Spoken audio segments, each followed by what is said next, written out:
Okay, in this episode, I'm going to be talking about genetics and drive. This was a topic that was suggested to me by a follower on Instagram and the Facebook page by the name of Ganesh. Hopefully, I'm saying that right. Ganesh, thank you for that suggestion. It's a great question, something I'm a little bit familiar with. So I'm going to bring that up in regards to how genetics play a big role into drive. And I believe the question came more from a perspective of working dogs, so protection dogs. So drive. First, we need to understand what drive is. Drive. There's a very simple way to simplify what drive is, and it's a very, very innate desire to do something. I'm not gonna go into a whole lot of detail into that, but just as long as you understand that it's a very strong desire to do something. Okay, sometimes it makes sense to the animal. Sometimes it's a little bit more not subtle, but maybe not as easily recognized at the moment. So, for instance, just to give you an example, we have dogs that have drives that make sense. Like predatory drive allows allows the animal essentially to eat. Sex drive is important for procreation. So there are things like that make sense. A drive really is something that will benefit the individual or will benefit the species. If it doesn't benefit the individual, if it doesn't benefit the species, it's really not something that typically will be under the category of drive. Okay. And I know there is a lot of talk as to what certain drives are. A lot of people, not a lot, but I've heard people kind of make up drives where maybe they're not necessarily drives. Maybe it's just something else that is being observed.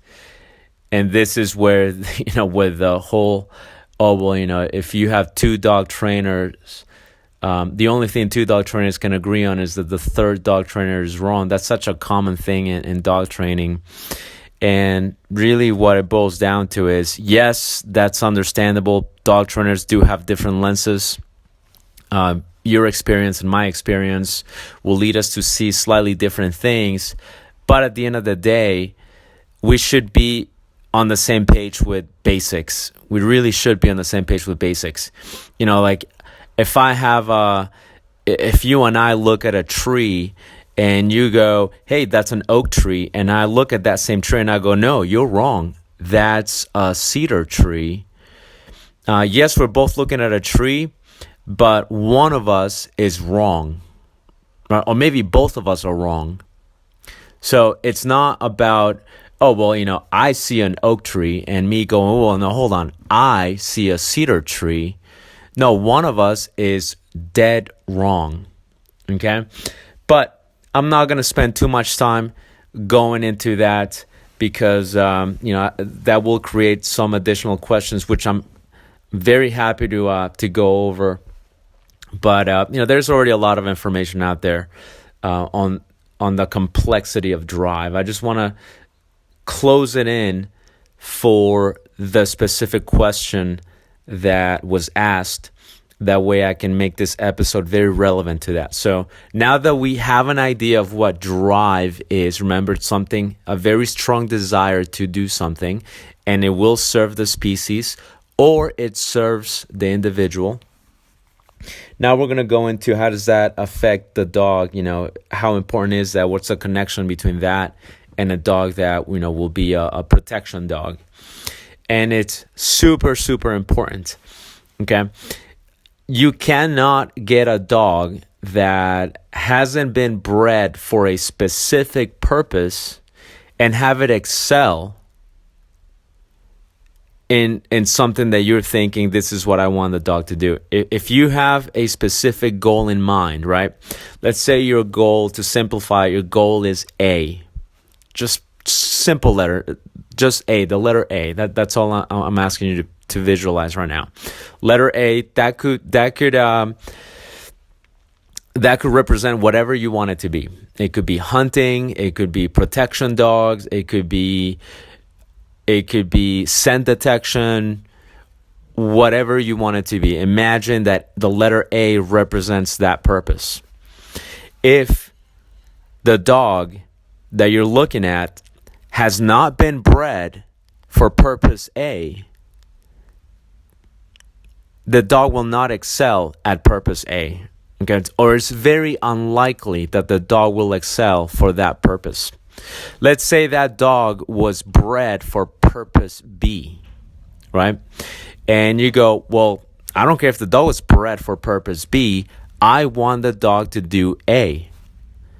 Well, if the dog was bred to do purpose B, but you want that dog to do purpose A, it's still unlikely that this dog will excel with purpose A. It could even do well, but it's not as likely, right? This is where you get people that will get off-breeds and they'll go, I'm going to get the off-breed and I'm going to do this sport because I want to go against the grain. And it is perfectly fine provided that that dog has a certain set of drives or traits that resonate with purpose A. But if it doesn't have those traits that resonate with purpose A, that dog will not do well. Okay? And this is regardless of breed. I mean, breed is a huge indicator, right, that the dog is more leaning towards a specific purpose. And now let's put a couple of clear pictures as to what purpose A and purpose B are. Let's say, for instance, purpose A, just for the example, okay, for the simplicity of this example, for the simplicity of this episode, let's say purpose A is protection training, bite work. And let's say purpose B is, let's say, hunting dogs, retriever dogs. Okay, so if you go, well, I want to do purpose A, I want to do protection training, you're better off getting a dog that was bred for that. And you might say, okay, that's easy. Just get a German Shepherd or get a Malinois or get a Dutch Shepherd, right? And yes, looking in that pool of breeds, so in that pool of dogs, you're more likely to get a dog that will do better with purpose A. Now, those of you that like the off-breeds, that's no insult, okay? Yes, we know your Doberman can do it too. We know your Rottie can do it too. We know your Cane Corso can do it as well. But I'm just simplifying it for this example. So if you look at purpose A, that's protection training, and you go, well, I'm gonna look into the German Shepherd, the Dutch Shepherd, the Malinois, and I'm more likely to get a dog that will do purpose A. Right, and if you look at purpose B, hunting dogs, the retriever dogs, you could go, well, what dogs am I going to look at over there if I wanted to do that? You're probably going to be closer to achieving purpose B if you select some breeds that are more geared towards that type of work. Your labs, your golden retrievers, etc., right? There are certainly some breeds that will be more likely to excel with purpose B. Okay? But you might go, well, that's easy, and then just pick one of those breeds. But that's still not the case. Okay? There's still a little bit more complexity to that. Because you might go, okay, well, that's easy. We'll just said, and a lot of people do this, and I see people do this. They just get a Malinois, a German Shepherd, a Dutch Shepherd, and the dog does well with protection. So I'm just going to go ahead and get one. Now, here is where it gets a little bit tricky for people who are kind of new at this. You can't just get a German Shepherd or a Malinois or a Dutch Shepherd and go, well, got it, I'm just going to get one of those and I want to do protection training. Not always, okay? Especially unfortunately, with the indiscriminate breeding that is taking place lately. Okay, like really over the last 10 years, maybe even more, where breeding definitely more. Breeding more for, hey, there's a demand for this breed, so let's breed those. I see them. I know those people. You do too. Okay, we know those people that breed just to breed. They go, well, I have a female, and you got a male. Let's just get them together and let's have more puppies, right? Or they have the quote unquote oops litters, the quote unquote accidental litters. You're not fooling anybody. You don't have an accidental litter. We know exactly what you did. We know why you did it. And so there's a bunch of people like that. And yes, I'm not saying that oops litters, accidental litters don't happen. They do happen. But anyway, I'm not going to get too detailed with that. But you know what I'm talking about. You know exactly who I'm talking about. Okay? Go to a Malinois Facebook group and you'll see what I'm talking about. You will see the demand. You will see the supply and demand if you join a Malinois Facebook group or a working dog Facebook group. You'll see people that'll come on there and go, I'm looking for a puppy. What do you guys think? Or I'm looking for they'll ask for specific colors for Malinois, or for specific colors for some of the other working breeds.